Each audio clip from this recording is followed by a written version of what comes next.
Everyone knows Cristiano Ronaldo doesn't have a single tattoo. People assume it's vanity. It's not. And the real reason traces back to one phone call in a national team locker room in 2011, a call that had nothing to do with football at all. By the end of this video, you'll understand why that one conversation quietly rewired how Ronaldo thinks about his own body, his own time, and what he owes the people around him.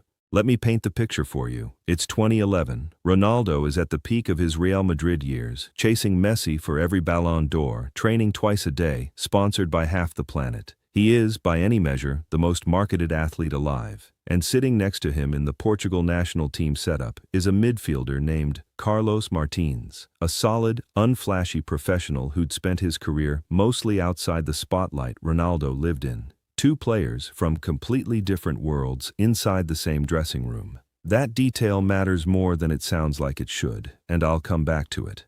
Here's what was actually happening behind the scenes. Martin's son was sick, seriously sick. The boy needed blood and bone marrow transfusions on an ongoing basis, the kind of medical reality that doesn't show up in a press conference, doesn't get a club statement, doesn't trend anywhere. It's just a father, quietly terrified, going through it while still showing up to train and play for his country, because that's the job.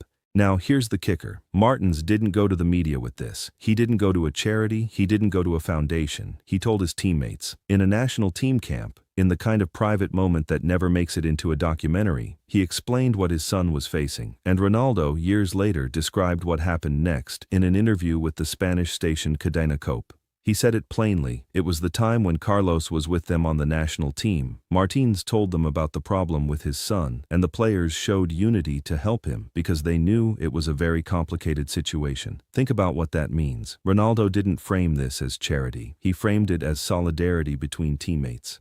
That word choice tells you everything about how he actually processes these moments, not as PR opportunities, but as obligations between people who share a dressing room.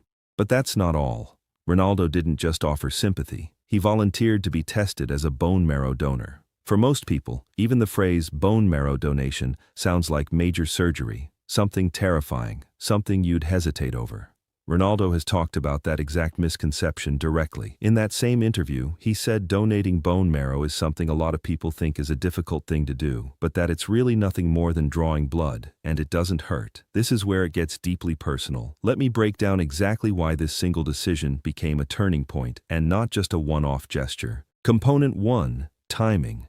This wasn't 2018 Ronaldo, the global brand with a foundation, a clothing line, and a team of people managing his philanthropic image. This was 2011 Ronaldo, still building toward his peak, still obsessively protective of every physical advantage he had. Agreeing to a medical procedure with any recovery implications, at that stage of his career, was not a low-risk PR move. It was a real decision with real stakes for his body.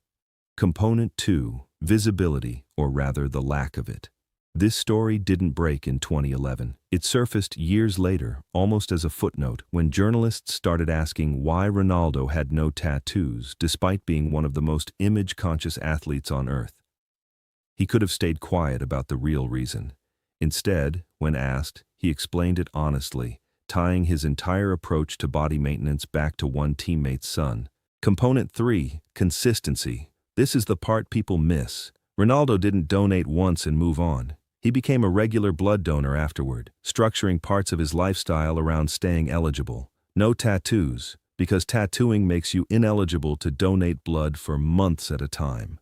He said it himself to an Italian outlet. Plainly, he doesn't have tattoos because he donates blood very often. That's not a humanitarian slogan for a sponsor deal. That's a daily physical choice repeated for over a decade because of what happened with Martin's son. Component 4.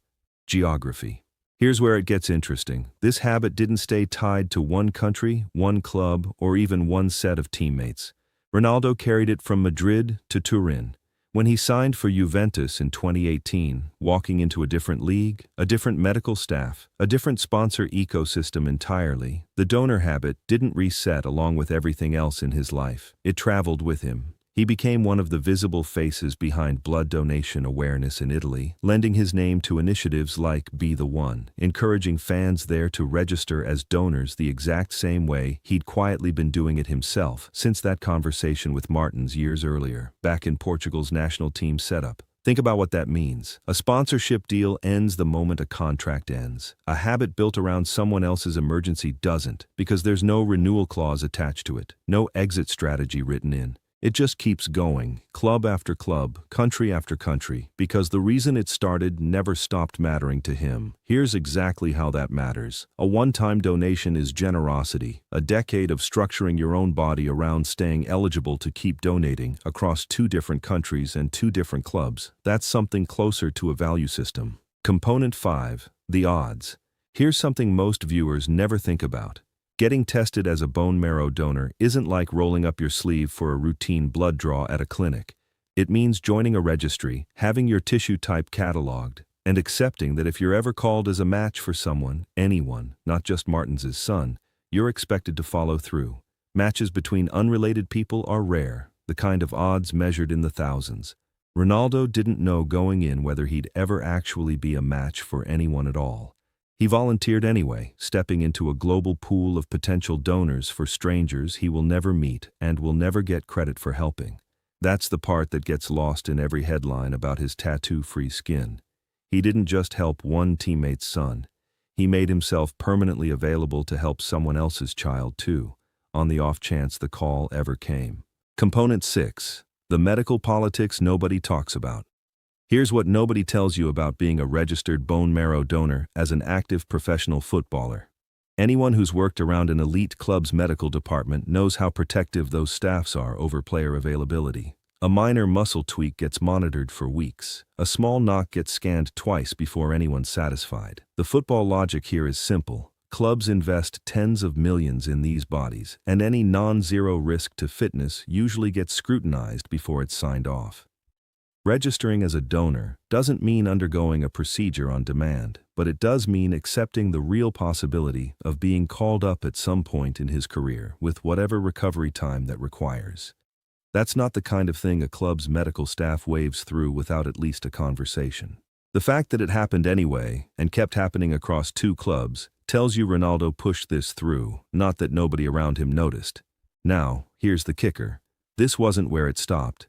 By 2015, Ronaldo was publicly fronting blood donation awareness campaigns, telling people that a single donation can help up to 3 people in emergency or long-term medical situations, and that he wanted to encourage people everywhere to become lifelong donors. That's a direct quote from him, given to Eurosport. He took a private moment with one teammate's family and turned it into a sustained public campaign encouraging strangers to do the same thing he'd been quietly doing for years. But wait, there's a detail that makes this harder to write off as image management. Ronaldo wasn't turning every donation into a content moment. The public record shows scattered references, not a year-round marketing push. 2 tweets, specifically, on June 13th and December 30th of 2017, both raising awareness around blood donation. Both posted months apart, with no campaign tying them together, no agency-coordinated rollout behind them. Then a comment to an interviewer years after the fact, an answer given honestly when a journalist finally asked the tattoo question instead of something he volunteered on his own schedule. That's not how a publicity machine operates. A publicity machine repeats the message constantly, on a schedule, with a hashtag attached. This was the opposite. It surfaced sporadically, almost reluctantly, which is usually a sign that someone is doing something because they believe in it, not because someone on their team scheduled it. Let me break down what a standard celebrity charity gesture could never bring to a story like this, because the contrast is the whole point. A scripted donation, the kind organized by a publicist for a photo opportunity, could never carry the weight of a decision made in a locker room with no cameras in response to a teammate's private fear. It could never have that emotional origin. A one-time check, the kind written and forgotten, could never explain a decade of consistent physical sacrifice, tattoo-free, donation-eligible, year after year. It could never demand ongoing commitment. A foundation-branded campaign, built by a marketing team after the fact, could never have the specific human source this one had. A named teammate, a sick child, a dressing room conversation that nobody asked to be filmed. It could never have that texture of authenticity. A general statement about giving back, the kind every athlete makes at some point in their career, could never connect directly to a physical habit you can verify just by looking at someone's skin. It could never be that concrete. And a single high-profile gesture, the kind that gets a headline for a week and disappears, could never turn into the years of quiet blood donations Ronaldo kept doing long after anyone was paying attention.